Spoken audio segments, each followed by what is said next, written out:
Does injection foam shrink a lot? Not really.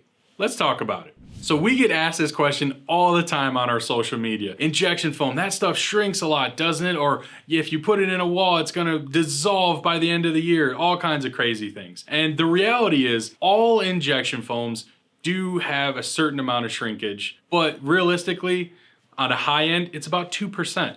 And that's engineered in the process. We'll talk about that in just a second. But I want to drive home the point that not all foams are created equal. And we've talked about this in regards to spray foam, injection foam, fiberglass, cellulose, any kind of building material. They're all a little different. They all have different formulas, different manufacturers, different standards, testings, etc. They are not all equal. There's levels to this game, and RetroFoam is at the top. Now, with all that said, yes, injection foams in general do have a small amount of shrinkage that's engineered into the product. And it's engineered into the product because during the curing process, while the foam is fully setting up inside that cavity, as it does fully dry out of any bits of trace of moisture that may be inside of it, as that does leave, it does lose a little bit of mass. Some of that volume is leaving the foam, and as it does, of course, in size, has to shrink a little bit. I say it's designed because when those formulas are being developed, they engineer it in a way that it's controlled, so that it's the amount of shrinkage is a low expectant, so that we know when this foam is properly cured and everything is set up, the amount of shrinkage that's happening is controlled, it's expected, and it's designed. Now, are there injection foams out there that have a ton of shrinkage?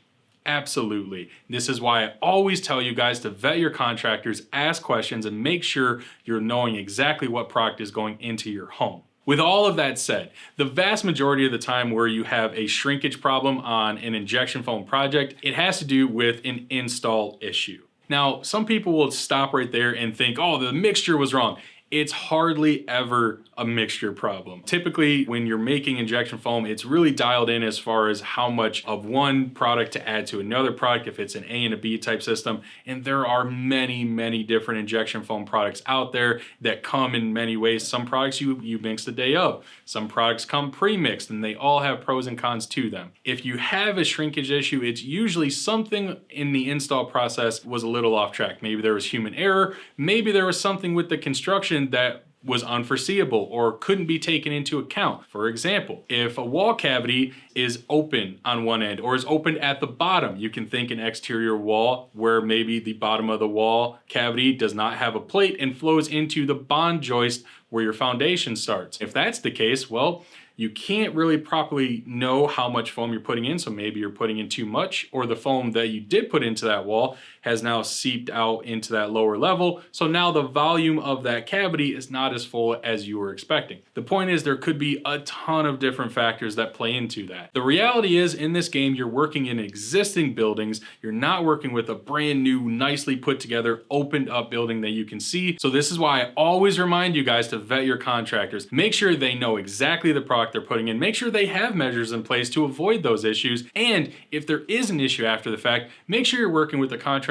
who's going to support you after that install is done. If there's an issue, make sure they take your call, make sure they're going to come out and inspect the job, see what happened, and help repair or fix or whatever has to happen to make sure that wall is properly insulated. Now, as usual, we're only scratching the surface of a very complicated topic here. If you want to learn more about shrinkage, install process, potential issues, things like that, click the link below to our learning center. We have all kinds of videos, articles, and blogs, everything you need to know about building science and making your home more comfortable. This is the Professor of Foam reminding you that building is a science.